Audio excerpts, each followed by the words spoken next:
अस्सलाम वालेकुम। कैसे हैं आप लोग? उम्मीद करता हूँ कि आप सब खैरियत से होंगे और जहाँ भी होंगे खुश होंगे। मेरा नाम है वहाब और मैं आपकी भेजी हुई स्टोरीज नरेट करता हूँ। अगर आपके पास भी कोई ऐसा वाक़या है जो आप मुझसे शेयर करना चाहते हैं तो नीचे दिए गए डिस्क्रिप्शन पर मेल कर दें ताकि आगे आने वाली वीडियोस का वो हिस्सा बन सके। तो बढ़ते हैं आज की स्टोरीज़ की तरफ।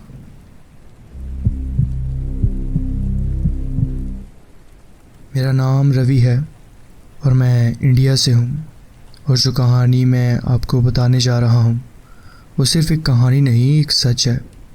एक ऐसी हकीकत जो सिर्फ़ मैंने नहीं बल्कि मेरे स्कूल के बहुत सारे स्टूडेंट्स और टीचर्स ने महसूस की है।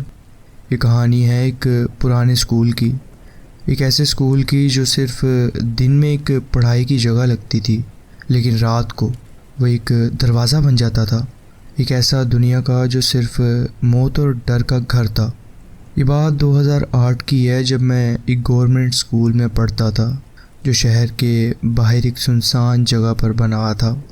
स्कूल का नाम मैं नहीं बता सकता लेकिन ये कह सकता हूँ कि ये एक पुराना ब्रिटिश एरा स्कूल था जो कब का बंद हो चुका था मगर फिर दोबारा इसे शुरू किया गया था। लेकिन जो भी यहाँ पढ़ता था वो कभी ना कभी कोई अजीब चीज़ ज़रूर महसूस करता था। इस स्कूल का सबसे डरावना हिस्सा पिछली बिल्डिंग थी जो कब की टूट चुकी थी, मगर कहा जाता था कि वहाँ एक अनजानी आत्मा का बसेरा था। एक लड़की की आत्मा जो कभी स्कूल की एक स्टूडेंट थी और जिसे मार दिया गया था। कहा जाता है कि उसका खून लाइब्रेरी के पास हुआ था और आज भी रात के समय वहाँ से कुछ अजीब चीखें और कुछ आवाज़ें सुनाई देती हैं। एक दिन मैं और मेरे दो दोस्त राहुल और विकास स्कूल की लाइब्रेरी में लेट तक रुक गए। वहाँ सिर्फ एक पुराना लाइब्रेरियन था जो हमेशा चुपचाप रहता और कभी किसी से बात नहीं करता। लाइब्रेरी का एक हिस्सा हमेशा बंद रहता था और वहाँ जाना सख्त मना था। मैंने मजाक में राहुल से कहा, चलना यार देखते हैं अंदर क्या है वहाँ। चलना यार वहाँ देखते हैं आखिर है क्या। राहुल हेजिटेट हुआ लेकिन विकास हमेशा डेयरिंग था। हम तीनों धीरे से लाइब्रेरी के बंद हिस्से की तरफ गए। दरवाज़ा सिर्फ एक पुराने ताले से बंद था जो तोड़ना आसान था। विकास ने एक पत्थर उठाया और ताला तोड़ दिया। दरवाज़ा खोलते ही ठंडी हवा का झोंका आया, इतनी ठंडी कि हम कांप उठे। अंदर अंधेरा था, सिर्फ एक पुराना बुक शेल्फ दिखा जिसमें पुरानी किताबें थीं। मगर जैसे ही मैंने एक किताब उठाई एक भारी सांस की आवाज़ आई जैसे कोई हमारे करीब हो। राहुल पीछे मुड़कर भागा लेकिन जैसे ही उसने दरवाज़ा खोलना चाहा वो ताला फिर से बंद हो चुका था। भाई ये कैसे हो सकता है? मैंने तो ताला तोड़ा था। विकास कांप रहा था और तभी एक बच्ची की हल्की हंसी सुनाई दी, बिल्कुल धीमी लेकिन उतनी ही डरावनी। तुम लोग यहाँ क्यों आए? एक छोटी लड़की की आवाज़ में हमें ये अल्फाज सुनाई दिए। हमने पलट के देखा तो एक पुरानी वुडन कुर्सी पर एक बच्ची बैठी हुई थी लेकिन उसका चेहरा अंधेरे में छुपा हुआ था। उसके हाथ एक पुरानी किताब पकड़े हुए थे और मैंने फ्लैशलाइट जब उसकी तरफ की और जो मैंने देखा उसने हमारी रूह तक हिला कर रख दी। उसका चेहरा एक जली हुई लाश जैसा था। आंखों की जगह दो बड़े काले गड्ढे थे, मुंह से खून टपक रहा था और उसके हाथ कांप रहे थे। उसने एक तेज़ चीख मारी और पूरा कमरा हिला दिया। लाइब्रेरी का बुक शेल्फ ज़ोर से गिर गया और किताबें इधर उधर बिखर गईं। राहुल ज़ोर से चिल्लाकर बेहोश हो गया और विकास सीधा दरवाजे की तरफ भागा। मैंने भी बिना सोचे पीछे मुड़ के भागने की कोशिश की मगर दरवाज़ा तब तक खुल चुका था और हमें बाहर लाइब्रेरियन खड़ा दिखा। लाइब्रेरियन हमें घूर रहा था। कहा था ना उस हिस्से में मत जाना। मैंने देखा दरवाज़ा फिर से ताले से बंद हो चुका था। अंदर से एक आवाज़ अब भी आ रही थी जैसे कोई हंसी से रो रहा हो। अगले दिन राहुल स्कूल नहीं आया। उसके माँ बाप ने कहा कि रात भर उसकी तबीयत ख़राब रही है और जब सुबह उठा तो उसके हाथ और पैरों पर जलने के निशानात थे। डॉक्टर ने कहा कि ये किसी आग से जला हुआ है मगर उस रात स्कूल में कोई आग नहीं लगी थी। मैंने लाइब्रेरियन से सच जानने की कोशिश की। उसने बस एक लाइन बोली, वो लड़की अब भी यहीं है, तुमने उसे देख लिया और वो तुम्हें भी देख रही है। मुझे नहीं पता लाइब्रेरियन क्या कहना चाहता था, लेकिन एक चीज़ पक्की थी, उस लाइब्रेरी के उस हिस्से में आज भी कोई था, और जो भी उस जगह जाता है वो या तो पागल हो जाता है या तो अपनी असली हालत में वापस नहीं आता। आज भी जब मैं उस स्कूल का सोचता हूँ तो एक आवाज़ सुनाई देती है, एक हंसी, एक डरावनी हंसी जो अब भी मेरे दिमाग में गूंजती है। अगर आपको ये कहानी पसंद आए तो ज़रूर कमेंट करें। ये था मेरा वाक़या जो मैं आपके साथ शेयर करना चाहता था। जी बहुत बहुत शुक्रिया, आपने अपनी कहानी हमारे साथ शेयर की। बढ़ते हैं अपनी नेक्स्ट स्टोरी की तरफ।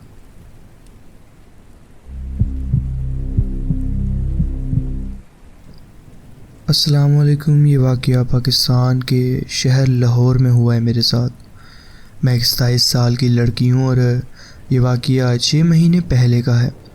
मुझे पहले तो किसी भी पैरानॉर्मल चीज़ों पर यकीन नहीं था, मगर इस तजुर्बे के बाद मेरी सोच बदल गई है। अलीना जो कि 10 साल की थी, अली जो कि 8 साल का था और हसन जो सिर्फ 4 साल का था। ये बच्चे कभी कभी ज़िद करते थे मगर ज़्यादातर आराम से रहते थे। एक दिन उनकी माँ ने मुझे कॉल की और कहा कि अगर मैं 6 दिन तक उनका ख्याल रख सकती हूँ, क्योंकि वो और उनका शोहर एक बिज़नेस ट्रिप पर जा रहे थे। मुझे पैसों की ज़रूरत भी थी और मुझे ये बच्चे अपने ही लगते थे, इसलिए मैं मान गई। पहली 3 रात सब कुछ ठीक रहा, मगर चौथी रात एक अजीब वाक़या हुआ। उस रात हम सब कार्टून्स देख रहे थे। फिर जब सोने का वक्त हुआ तो मैंने सबको उनके बिस्तर पर सुलाने की कोशिश की, क्योंकि अली का कमरा मरम्मत के लिए बंद था। तीनों एक ही कमरे में सोते थे।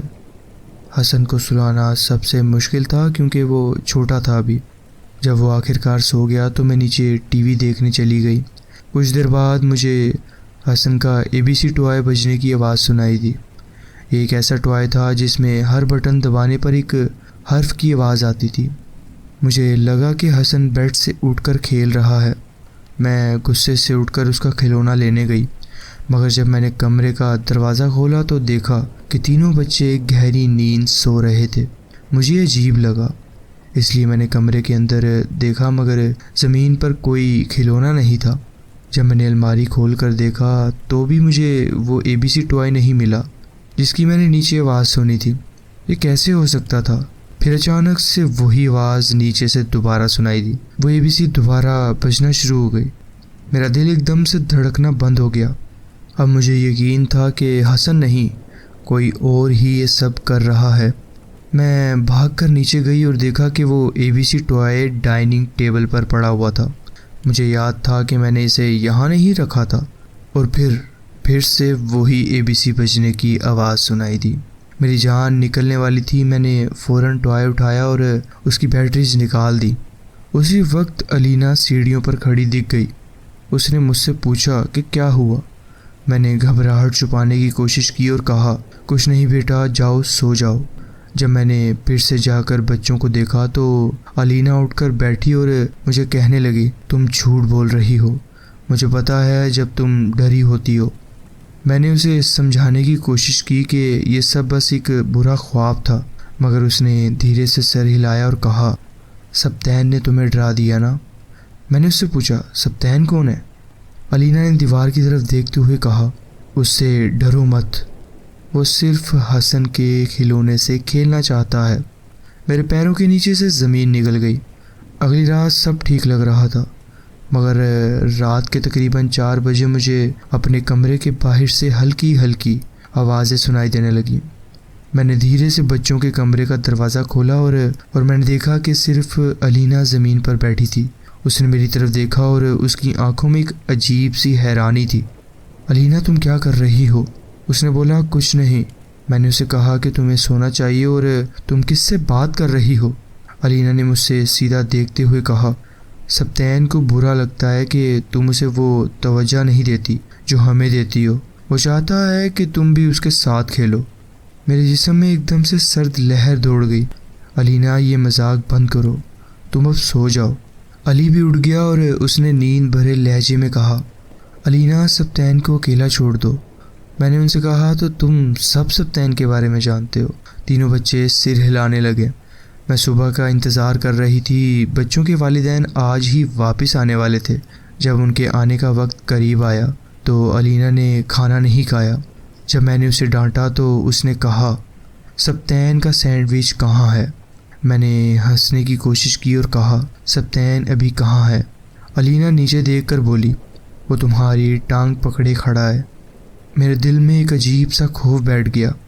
मैंने जल्दी से एक और सैंडविच बनाया और उसके सामने रख दिया। अलीना मुस्कुराई और नीचे देखकर बोली, वो कह रहा है शुक्रिया। जब बच्चों के वालिदैन घर आए तो उनकी माँ ने वो सैंडविच देखा और पूछा कि ये किसका है।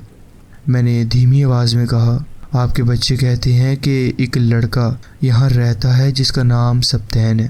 वो चाहता है कि मैं उसके लिए भी सैंडविच बनाऊं। उसकी माँ एकदम से हैरान हो गई। आपने सप्तैन का नाम लिया है?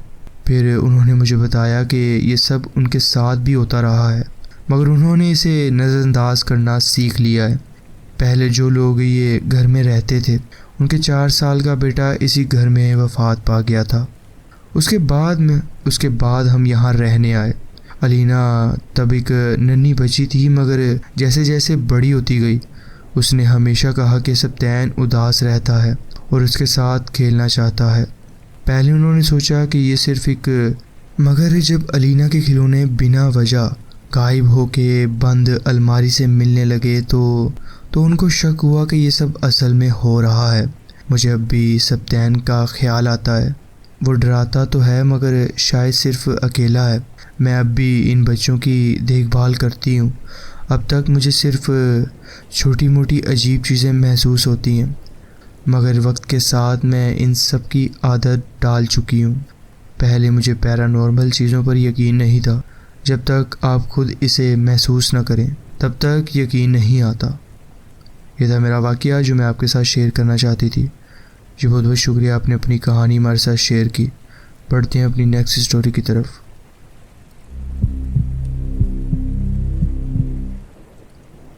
अस्सलाम वालेकुम। मेरी उम्र 33 साल है और मैं कराची में रहती हूँ। ये कहानी कुछ लोगों के लिए बहुत करीबी हो सकती है, मगर मुझे लगता है कि इसे बताना ज़रूरी है। मेरे वालिद और वालिदा की शादी बहुत लेट उम्र में हुई थी।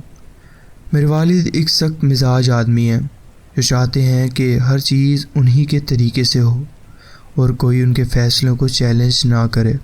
जब मेरा कॉलेज ख़त्म होने वाला था, मेरे वालिद चाहते थे कि मैं और मेरा भाई डॉक्टर बने, क्योंकि वो खुद भी डॉक्टर थे।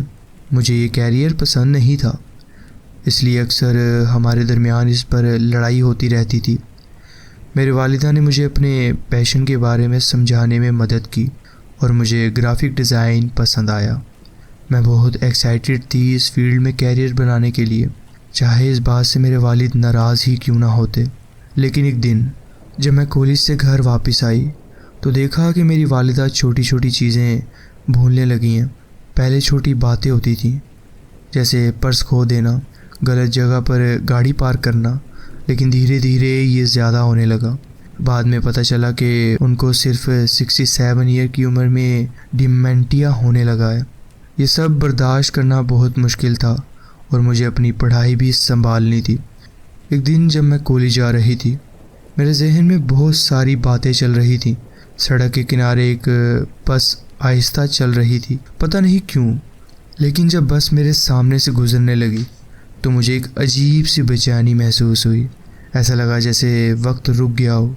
मैंने बस के अंदर देखा तो सारे मुसाफिर सीधा सामने देख रहे थे, मगर एक आदमी था जो अलग था। वो बस के आखिरी हिस्से में था और बाकी लोगों के बरक्स वो बैठा नहीं था। या तो वो सीट पर घुटनों के बल था या फिर खड़ा हुआ था और सीधा मुझे देख रहा था। उसका चेहरा अजीब था, आंखों के नीचे गहरे काले हल्के थे और बेचैनी से भरी शक्ल। अचानक उसने ज़ोर से चीख मारी, माँ! बस में किसी ने रिएक्ट नहीं किया, जैसे सिर्फ मुझे ही उसकी चीख सुनाई दी हो। वो मुझे घूरता रहा जब तक बस आगे बढ़ती गई। उसका सिर नीचे था, लेकिन उसकी आंखें सीधा मेरी तरफ थीं। जैसे ही बस सड़क पर आगे की तरफ गई, मेरी जेब में फ़ोन बजा। मेरे वालिद का फ़ोन था। उन्होंने कहा कि मेरी माँ एक मेंटल ब्रेकडाउन से गुजर रही हैं और वो बहुत ऊंची ऊंची चिल्लाने लग गई हैं। वो कह रही थी कि वो डिमेंटिया की तकलीफ़ नहीं सहना चाहती, वो अपने वालिदैन की तरह नहीं मरना चाहती। मेरे वालिद बहुत बूढ़े हो चुके थे और कैंसर के इलाज की वजह से उनकी भी एक किडनी काम नहीं कर रही थी, इसलिए उनको अपने घर वालों के करीब शिफ्ट होना पड़ा ताकि माँ का ख्याल रख सकें। लेकिन जब से मैंने उस आदमी को बस में देखा है, मुझे हर कुछ अरसे बाद अलग अलग लोग दिखाई देते हैं जो मुझे उसी तरह घूरते हैं और फिर चीख मार कर कहते हैं माँ, लेकिन सिर्फ मुझे ही सुनाई देता है। अगर चीख बहुत ज़ोर की भी हो तो भी कोई और रिएक्ट नहीं करता। कभी मुझे मौका नहीं मिला कि मैं इनसे बात करूं, क्योंकि ये हमेशा अचानक और ऐसे वक्त पर होते हैं जब मैं कुछ और कर नहीं सकती। ये सब सिर्फ तब होता है जब मैं अकेली होती हूँ। मैंने अपना कैरियर छोड़ दिया था ताकि माँ का ख्याल रख सकूं। 5 साल पहले वो इस दुनिया से चली गई, लेकिन अब भी मुझे समझ नहीं आता कि ये लोग कौन हैं। क्या मेरी माँ की बीमारी और इसके नतीजे में जो मेंटल स्ट्रेस मुझे हुआ उसकी वजह से कोई अंधेरे मेरी तरफ आया है? अगर किसी के पास इसका जवाब है तो मुझे ज़रूर बताएं। ये था मेरा वाक़या जो मैं आपके साथ शेयर करना चाहती थी। जी बहुत बहुत शुक्रिया, आपने अपनी कहानी हमारे साथ शेयर की।